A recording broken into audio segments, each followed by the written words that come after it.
Welcome to the Business of Travel, the official podcast of the Global Business Travel Association. I'm Kate King, Canada Chair of the Global Risk Committee, and I'll be your host for today's episode. Protections for the traveling LGBTQ+ workforce. I'd like to introduce the two guests we have here today. Craig Collins, Vice President, Client Services at CIBT Newland Chase. Craig, thank you for joining us today. Hi, Kate. Thank you for having me. Yeah. And our second guest, Mackenzie Grahek, Security Manager at International SOS. Thank you so much, Mackenzie, for being here. Thanks, Kate. Great to be here. Craig, Mackenzie, if it's okay with you, I'd like to start with just sort of why are we here today? And the reason is that all organizations have diverse employees, whether you realize it or not. And that means that they have diverse risks, especially when traveling. Therefore, it's really important that your travel risk management program acknowledges and plans for those diverse risks in order to protect all of your employees. It's part of your duty of care, part of our duty of care. So, Craig, I don't know, from your perspective, why is it so important to talk about this and to share this information, and why now? Thanks, Kate. Well, as you had said, every workforce has a diverse community, and there are certain protections that need to be established for certain groups. And let's face it, when you're part of the LGBTQ+ community, you can't go to every single country and feel completely safe. Unfortunately, there is a reality out there that some countries are much more not accepting of the community than other countries. And so I think for a travel manager to put a completely well-rounded program together, they need to look at every aspect of their travel program. And this is one aspect of it that we're going to talk about today, and how we can hopefully help the travel manager mitigate the risk of this particular population. But I think it's incredibly important that they realize that there are inherent risks that are associated with when you have people within the LGBTQ+ community going to some countries within the world. 100%. So this is a very global topic, and we'll get there. But I'd like to start with a question about the US. Mackenzie, there's been a lot of recent legislation in various states directed at the LGBTQ+ community. How will this affect people traveling into the US? Thanks, Kate. Yeah, there have been a number of recent legislation in various states. According to the Human Rights Campaign, there's actually been over 500 anti-LGBTQ+ bills introduced in state legislature this year, and a record 70 bills have been enacted into law thus far. To put that in some perspective, in 2022, we saw 26 anti-LGBTQ+ bills pass out of 174. So we're only in July, and there's been over 500 introduced already. One of those big ones that I want to talk about was passed in Florida in May. It's SB 1580. It's a license to discriminate in healthcare. So it's a bill that explicitly allows healthcare providers and insurers to deny patient care based on the basis of religion, moral, or ethical beliefs. Which is a pretty big deal. So much so that shortly after that was enacted, the NAACP actually issued a formal travel advisory about Florida, saying that the state is openly hostile against LGBT+ individuals. So I think it's important to note here that we, as the US and even globally, have a big visual on Florida, North Dakota, Tennessee, Texas for being aggressively anti-LGBTQ+. But I think it's important to talk about a few other states as well. So, for example, current events in Michigan, there's a hair salon that's actively refusing to serve LGBTQ+ people, specifically trans and non-binary folks. And they're citing a recent Supreme Court decision, which said a Colorado website designer could refuse same-sex couples. Colorado is a typically, quote, blue state, typically more permissive. So that's even happening in states where we don't typically think of as hostile. Additionally, even in California state, the state DOJ recently put out their State of Pride report, which found that between 2021 and 2022, there was a 29% increase of hate crimes specifically due to sexual orientation and a 55% increase of hate crimes specifically to anti-trans or gender nonconforming.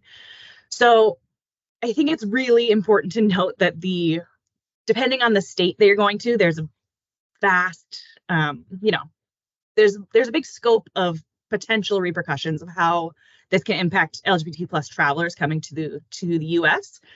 Essentially, depending on where you're going, it's a huge range. It can be from verbal harassment to being denied services, such as, a hair salon or a web design, or even being denied medical care. So I think it's really important to just do some state and city and neighborhood specific research ahead of that. Yeah, that's wild and frankly terrifying. But the reality is we're not going to stop traveling there for business and for pleasure.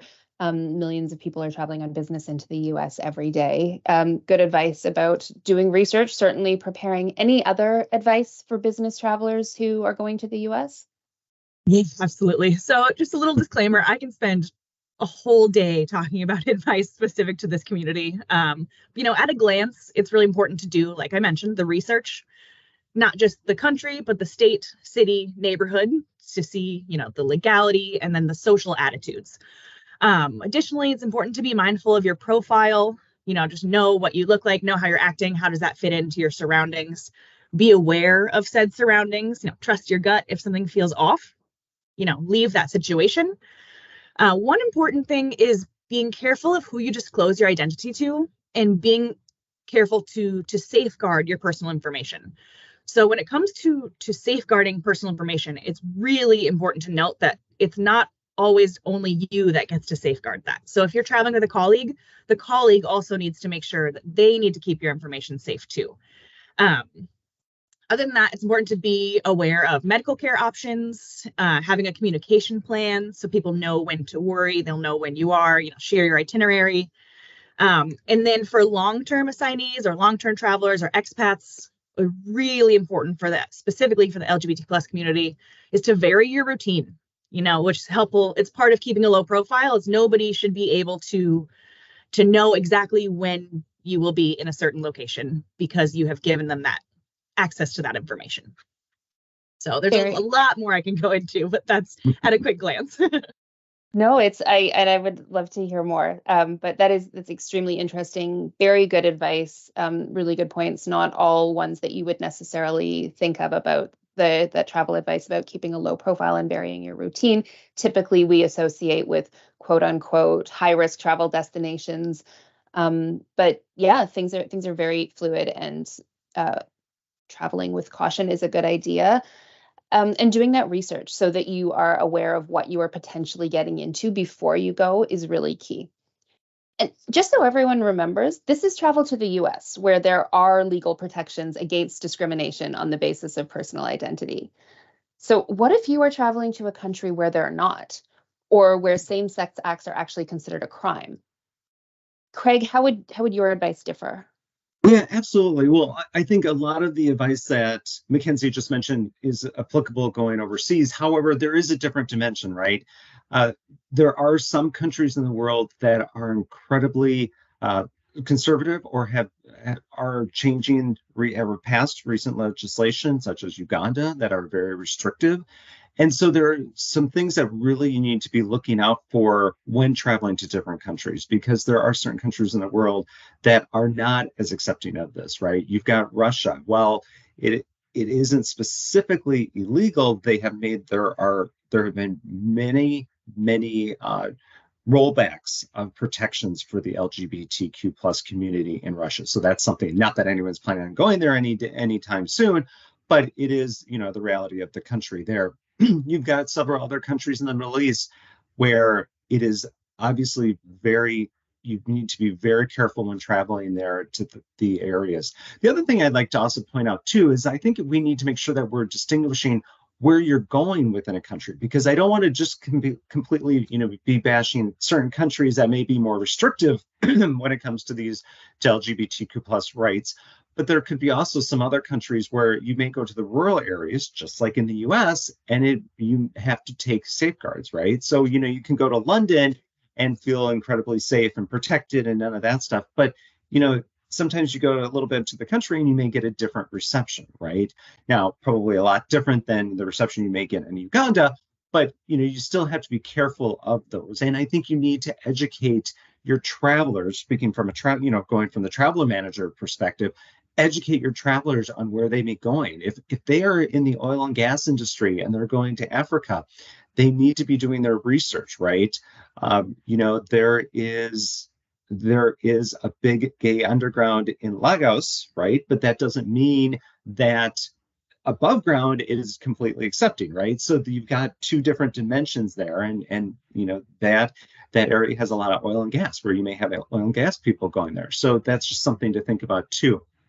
And I think you may need to make sure, not only from a traveler manager perspective, but I think also from a traveler perspective, you need to do the research. I know whenever I go abroad, whether it be for work or I go for leisure, I do my research on the country, and I look at the country. I find out what the current laws are, any pending legislation on there, just to kind of get an idea of the climate. So it is also up to the traveler to be protective and to make sure that they are going to feel comfortable in those areas. But I think we just need to make sure that we can't take for granted that, oh, I'm just going to France or I'm just going to London, it's not a problem, because you have to be aware of your instinct. You have to be aware of your surroundings.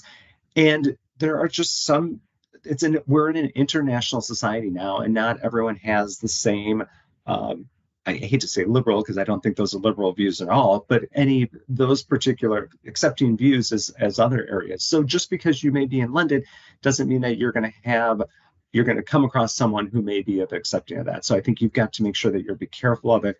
But there are definitely certain countries in the world, again, no one's going to Russia anytime soon, but there is, you've got Russia, you've got several countries in Africa that are not a very conducive environment for the LGBTQ plus community.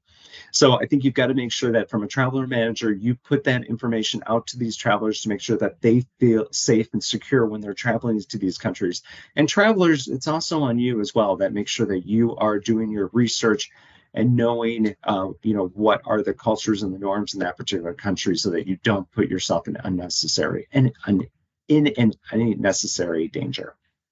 Yeah, no, 100%. Very, very good advice. And that's so key to remember, that granularity, doing your research. And to your point, I love that. Just because you're going to London doesn't mean that every single person you encounter on your journey is going to have the same point of view, or their personal attitude is going to reflect the legality of the situation. So being very self-aware is a very good point. Mackenzie, go ahead. Sorry. I was just going to say, just even something to think about, which happens whenever you travel for business, is you could be in a cab and you could be talking on the phone, cab or any public transportation for that matter. And, it can sometimes, conversations can strike up. And, if they ask you about your wife or your husband or things like that, depending where you are, and especially even if you're in a foreign country, it can be a very awkward moment, right? And such an innocuous question, right? That's a very, whatever kind of question. But depending where you are, that can become a very awkward moment. I have been in situations like that where that has become a very awkward moment, because I just don't know who I'm talking to and how I'm going to answer that question. And I suddenly have to use my spouse, very non-specific terminology, just to make sure that I, avoid anything like that. So I think it's even just a day-to-day, we're kind of talking high level stuff, but just day-to-day, just getting into a cab or going on public transportation, getting to the meeting, talk at the meeting, know who you're talking to and know who you're going to be meeting with, because not everyone is accepting. No, you're totally right. And plan for those discussions. Plan what you're going to say, plan your response so that you're ready. Mackenzie, I want to get your take on this too. Just if say you're a travel manager or you're a travel security manager and you're managing this for your organization, what should you be considering when you're sending staff to a country like Russia or Saudi Arabia or Morocco? Absolutely. Well, first, I think it's really important that the travel security manager or travel manager assumes that they have staff that identifies as LGBTQ+, and thus does the research proactively. The travel security manager should know the risks to all profiles wherever they plan on sending their staff. So that's step one, do the research as the travel risk manager, arm the employee with the research, and then make sure that that's based on their profile. Maybe you know it, maybe you don't. Do a check-in. Are you willing to do this trip? If so, wonderful. If not, there should be a contingency plan. Another really important thing I think here is talking about group trips or, conferences or all staff meetings. They should be in a country that is permissive to LGBTQ plus individuals. If not, you're sending a message about which staff members you considered when you're planning this trip. So if you're, we're going to an all staff meeting in Saudi Arabia, did you consider that some of your staff may be uncomfortable with that? Or was it just the best option for the 4 executives? So really proactively making sure that whatever location you're choosing, if it's a situation where you get to choose wherever you want to go, that it's going to be safe for all your staff members. And then if it is just we have to send someone here for a business meeting, you have to do the research. These are the risks. The profile specific risks. Here's all the information. Here are the laws. Here are the social attitudes. And then is the employee comfortable conducting this trip? And that should be the final say. Craig, do you have anything to add to that? Yeah, no, absolutely. I completely agree. I mean, I think it behooves the travel manager when planning meetings that they make sure that they are going to countries that are going to make sure that every single person within the team is safe, and that they're going to destinations that are going to be safe and protective for all people within the area, within the organization. Excellent points. There really is no reason why for a team meeting or a sales kickoff or something like that a destination can't be chosen where all staff are going to feel comfortable. There's one more point that I wanted to make sure we touch on. Mackenzie, I'm not sure if you were alluding to this earlier when you mentioned safe healthcare providers, but do you have any advice specifically for trans travelers? Yeah, I was wondering if you're going to ask that. So as I think we all know, the risks for trans individuals are significantly higher. There's a lot of reasons for that, but I'm going to talk just a little bit about the healthcare provider part. So prior to any trip, and this could be, within the US or going to Qatar or to London or wherever in the whole world, there should be a plan, if something happens and you are hurt or what have you, what doctor can you go to, what clinic, what hospital?